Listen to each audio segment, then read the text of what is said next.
Okay, part 5. Who the fuck did I marry? So, I'm questioning all this stuff in my head out loud on my audio diaries. And then once again, I'm like, but look at what he's giving you. Like, he's paying, it wasn't a question about money. It was just a question of, are we really about to move into this house? And keep in mind, he's paying all the household bills. He still is. So, we were supposed to close before Memorial Day. We didn't. There was an excuse. There was always an excuse with him. Always an excuse. And I didn't know enough about the process to question stuff because I really wasn't involved the way I should have been. And it was giving me a lot of anxiety. So I'm pregnant with a lot of anxiety. And if I'm gonna be 100% honest with y'all, I was not expecting that I was probably going to have a healthy pregnancy because I was stressed. And what I was stressed about is I didn't know what was going on because I wasn't really involved the way that a normal relationship would be involved. Just being honest. So we did not close. We move now into June. This is now going into June. Around June 5th, I looked at the house again on Realtor.com. I don't know what made me do it other than, and I don't mean to sound super spiritual. I know that people are like, you may or may not believe in God, but I'm telling you, I believe with all my heart. Probably the Holy Spirit was like, look at that house on Realtor.com. So I looked at the house on Realtor.com. This was around June 5th. It showed that the house was off the market. And I remember being like, okay, wait, what does that mean? What does that mean? Because ex-husband is telling me we're about to close on the house. We're about to close. It's our house. We got furniture, da-da-da, da-da-da, da-da-da. He's also telling me that he's been in contact with the realtor, his friend, who was telling him, this is what was happening next. Here's what's going on. So the guy that we initially worked with apparently is completely out of the picture. But again, I was not heavily involved. So I'm just like, let me look at the house. I see it's off market. What the fuck does off market mean? Like, now I'm really freaking out. So it shows the name of the real estate agent for the seller.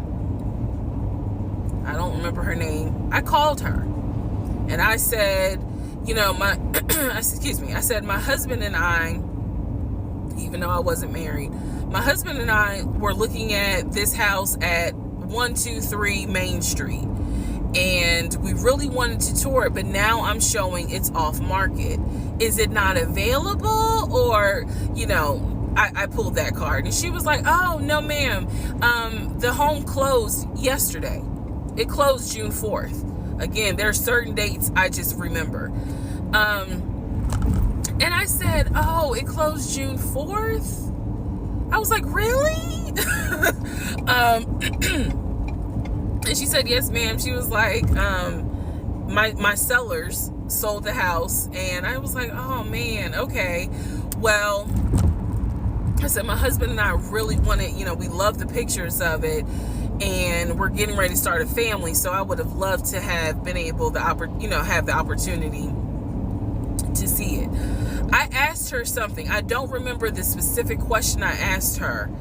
And I know why I asked the question, because I was anticipating that my boyfriend at the time was going to have some sort of excuse. So I asked her something about the buyers. And I remember, and somehow, again, forgive me, I don't remember the question I asked her. But the answer was that it was an older white couple. Older white couple. So I get off the phone with her. I record an audio diary, and in the audio diary, I specifically say, okay, there is no house. he's going to have to get out of this lie somehow. Because now I realize, at the very least, he was lying about him being the one who was under contract. I knew enough about that. So I was like, what, how was he going to get out of this? Again, I've listened to the audio diary in 2024. I literally said in that audio diary, how is he going to get out of this lie? And I was trying to think of ways on how he's going to do it. And something said to me, because I say it on the audio diary, I said, he's going to say it's a bad deal. And he's going to say he wants to pull out. Y'all keep in mind, I am pregnant. So I had a decision to make. As ugly as this decision was, I made the decision, you're about to have a baby with this man. He's paying all the household bills. Let him get out of the lie. And that's what I did. I purposely made the decision that I knew he was going to come back, and I knew he was going to give me some bullshit on why he couldn't buy the house, because he didn't know that I knew that house is already sold. The house is already sold. And this is the part where I said, I'm gonna be honest, even though it's gonna make me look bad, because most women in their right mind would have been like, I'm out. And I didn't. So sure enough, he came home. He didn't really say anything that day.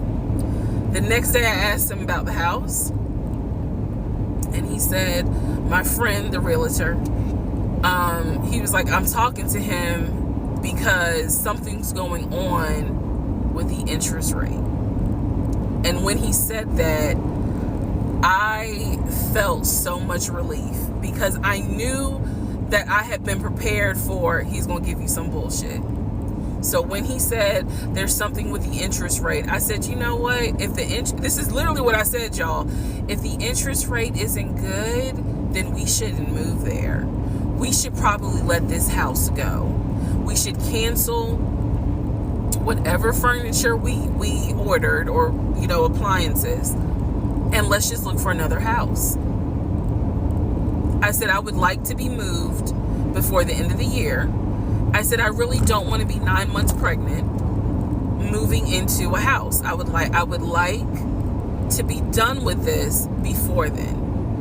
And the way I said it was so calm, and he was like, okay. He was like, I'm gonna call the friend, the realtor, and tell him I'm backing out of the house, and I'm gonna see if I can get my earnest money back. And I remember looking at him. I was standing in the kitchen, and I cocked my head to the side, and I said, okay, get your earnest money back, and let's find another house. And so that's how that first house fell through. So fast forward, I keep looking at this to see how much time I have, because you know they only give you 10 minutes. So this is part 5. Part 6 is coming up. But subsequently, what ends up happening the next week, which is mid-June, I was at work, and I started cramping, started bleeding. And at this point, my doctor, I had just had an ultrasound earlier that day.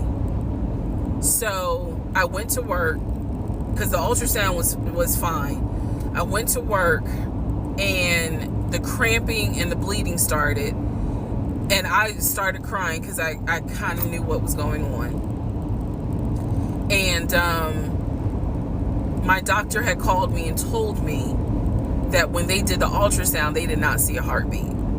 So she was like, this pregnancy is not going to be viable. So I'm crying, hysterical, and now we're going to get into part 6.